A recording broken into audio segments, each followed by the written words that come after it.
This is the man that we could have had as number 10 instead of Boris Johnson.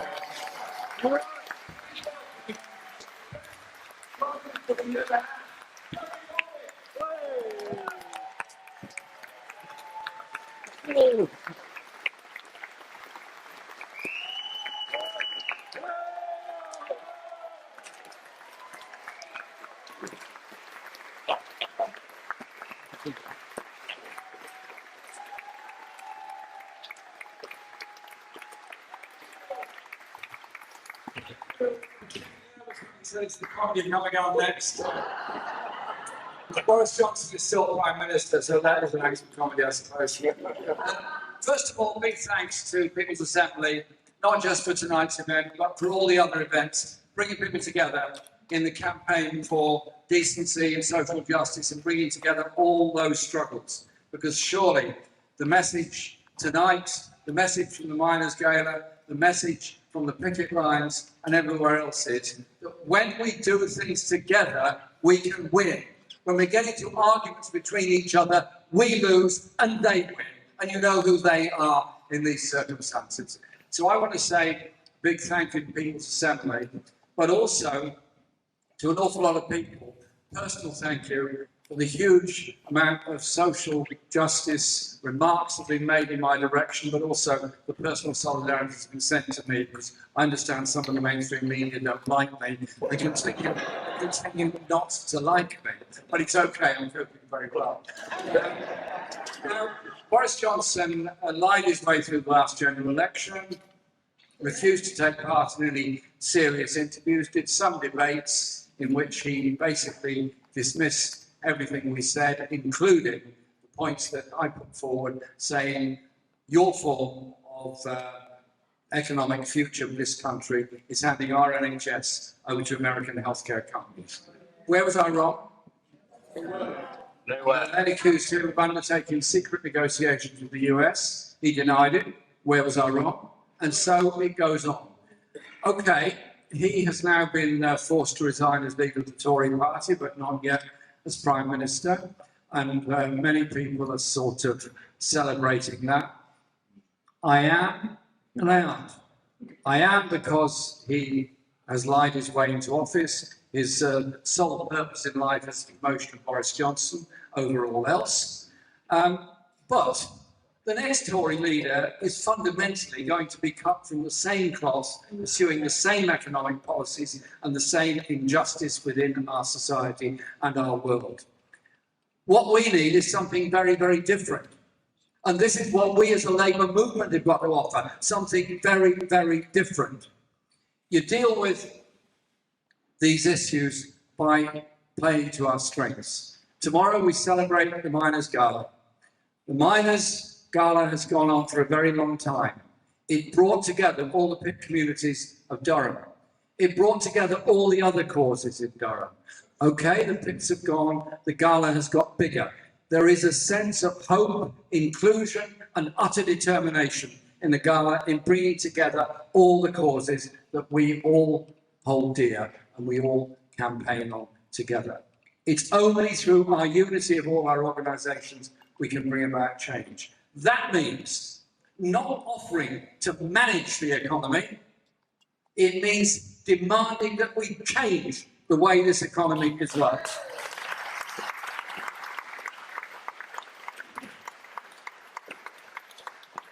First of all, energy costs. Energy costs, very high, obviously. Anyone can look at their gas bill, electricity bill, whatever else, and they can see the way the costs are going up. I must say, I'm slightly puzzled when you get a letter from a very eco-conscious electricity company saying costs have gone up. By the way, we generate X amount of our electricity from wind, wave, and sun. Okay. So the wind is charging more, the sun is charging more, the waves are charging more. And then you look beyond all that to the profits, the dividends, and the directors' pay of those companies. And then you see what the truth of the matter is. So we need, yes, of course, a price cap on energy in order to protect people, to ensure that come the winter, they can heat their homes and all the other things they need to do. But I tell you what we do need is the energy companies taken into public ownership.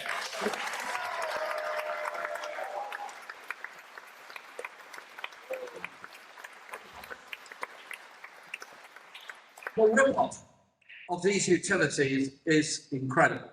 The energy companies sold cheap by Margaret Thatcher and the Tories at that time, rating their profits and dividends, and now jacking up the prices and making more profits. All the while, people having the electricity cut off can't afford to light or heat their homes. Water companies, well, where do I begin?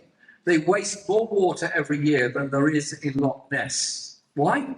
Do they like wasting water, or is it because their shareholders, their hedge funds, and all those that own those water companies are more interested in the profit they can suck out of those water companies than they are in maintaining the system and maintaining the drainage and sewage systems? 400,000 discharges into what were once clean rivers in this country. We are paying the price of the profits of the water companies by the sewage in our rivers and the destruction of our natural world and natural environment.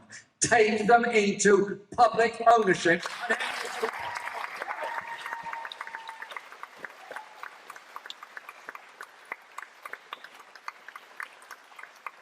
And the same applies with mail. I absolutely support the CWU in its work, both in telecoms and in mail delivery. They do an incredible job. They're a brilliant union, fantastic at communicating with everybody. But mail is an obviously public service. And so you might remember somebody who once proposed that there be free broadband to every house in the country.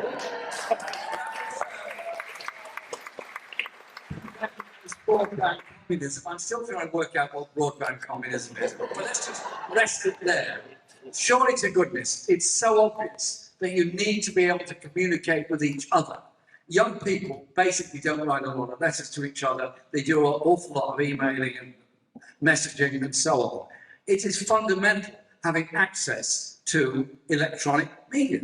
Therefore, public ownership, to me, is the obvious thing to give free access to it. It's not controlling people's lives. I'll come on to the media in a moment. I've got a different agenda for that. But it is about fundamentally having public ownership of the basic utilities of our lives. And so I think we have to be not shy of making these demands, proud of making these demands.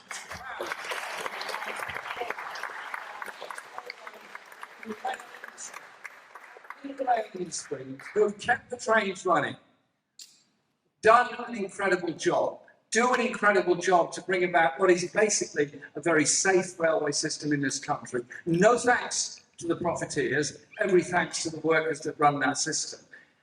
Since Network Rail is publicly owned, it makes no sense whatsoever not to have the rest of the rail system in public ownership. So we can have affordable trains run at the time people need them, at the fares people can afford to pay, not the rip-offs that we're getting at the present time.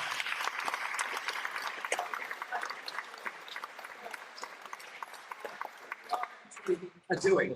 And as this summer rolls on, there's going to be more and more industrial disputes about wages and about jobs. Wages have been frozen or gone down since 2010. The austerity budget brought in by the Tories and the Lib Dems, do not forget the Lib Dems, in 2010, brought that austerity budget in, which we are still paying the price for. Public sector workers who lost their jobs, those that remain often doing 2 or 3 people's jobs at the same time. Health workers, local authority workers, university workers, college workers, and all those groups working much harder for less money in order to pay for the austerity they imposed. And food prices going up and the levels of poverty in this country increasing. There are now 14 million people in the UK living in poverty. Just think about that figure a moment. 14 million in a country of 65 million living in poverty. And at the same time, the numbers of super rich, of millionaires who become billionaires, of billionaires who become trillionaires, has grown exponentially, particularly during COVID and since then. We have a government and a party in office that is dedicated to the redistribution of wealth and power, every bit as determined as I am. The only difference is they want more wealth and power for the wealthy and powerful. I want wealth and power for the mass of the population, not that wealthy.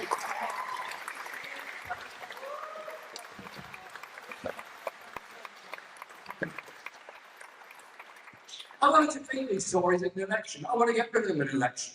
But the election won't happen tomorrow, not next month, maybe later this year, I don't know. It's going to happen at some point. The surest way of defeating this Tory government is the strength of working class movements all over the country. It's speeding up for decent pay and wage and conditions, speeding up for young people and children living in desperate poverty, giving people a sense of hope for the future. Because life expectancy used to be rising. It's not anymore. In fact, it's almost on the cusp of beginning to be reduced. We as a country could do so much. This world could do so much. We don't need to go to war. We don't need to destroy the planet. We need to redistribute wealth and power around the world and recognise everybody deserves human rights and justice wherever they live, whatever they do.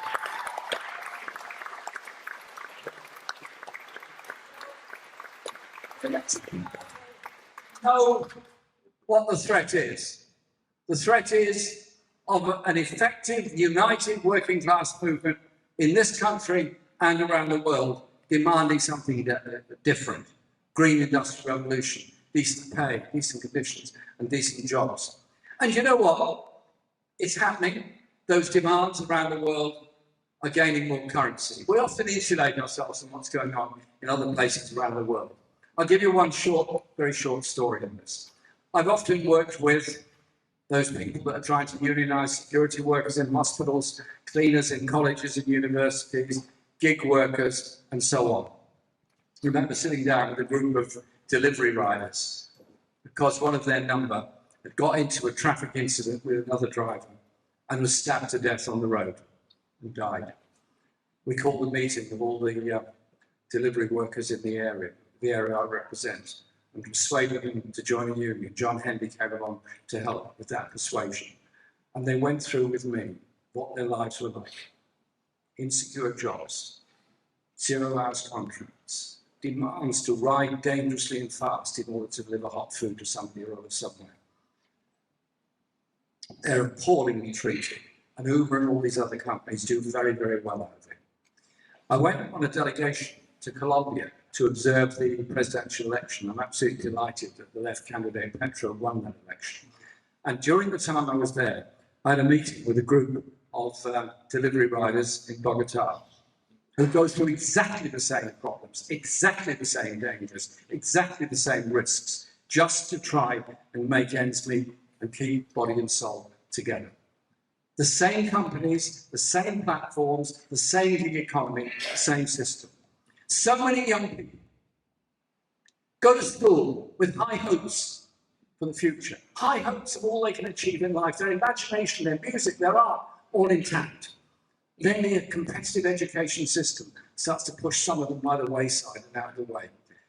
And then they leave school, go to college, go to university, end up with £50,000, £60,000 worth of debt and can't get the job they need, can't get the house they want, can't get the flat they want, end up in expensive private rented accommodation. Well, those that go into work, insecure contracts, minimum wage, lack of effective and efficient training, and that sense of hopelessness takes over. Our movement has got to embrace and bring in all these young people that need to be in trade unions, need to be part of the community of trade unions and the community of the labour movement. So we fight those battles for union recognition in industries where there is none, as well as defending recognition in industry like rail, where there is good support for union membership at the present time. The way forward, surely, the way forward for our movement is unity. Unity of young and old. Unity of all ethnic groups, languages and nationalities. Working class solidarity knows no national borders, knows no ethnic borders, knows no language borders. It's that unity that can bring about real change.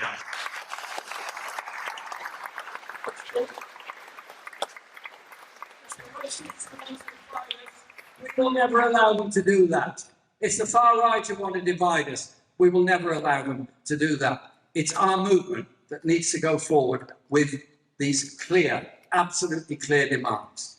Decent pay, full union rights, public ownership, particularly of the utilities, rights at work, all these things that were never handed down from above. The Factories Act didn't come from nowhere, the original ones. It came from trade union action. The Education Act of 1870 that brought about some degree of universal education didn't come from nowhere. National insurance, National Health Service, council housing, rights at work, disability discrimination, rights for women, all these things were won against the wishes of the richest and the most powerful. Our media disempowers us. Our media weakens us. Our media trivializes everything, obsesses with personality, obsesses with wealth, and never talks about real poverty and the real situation facing Britain. The Today programme, the political Valhalla of all, what does it do? It's Westminster gossip upon Westminster gossip upon Westminster gossip. Ian Byrne and the Right to Food campaign are 10 times more important than anything they could say on the Today.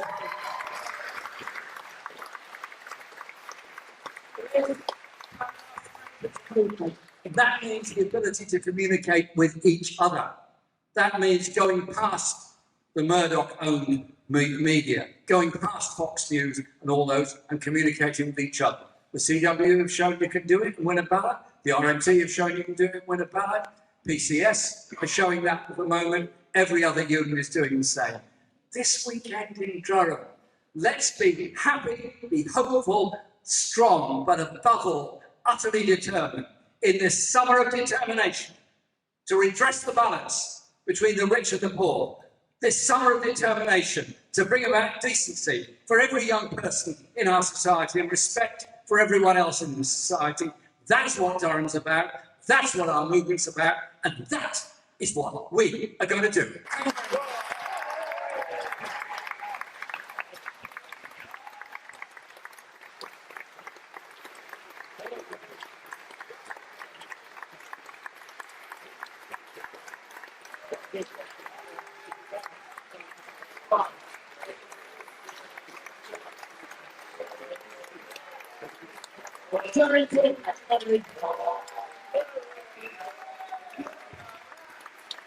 Ready? Yeah, it's so fantastic to be here. I mean, that was such an inspiring speech, wasn't it?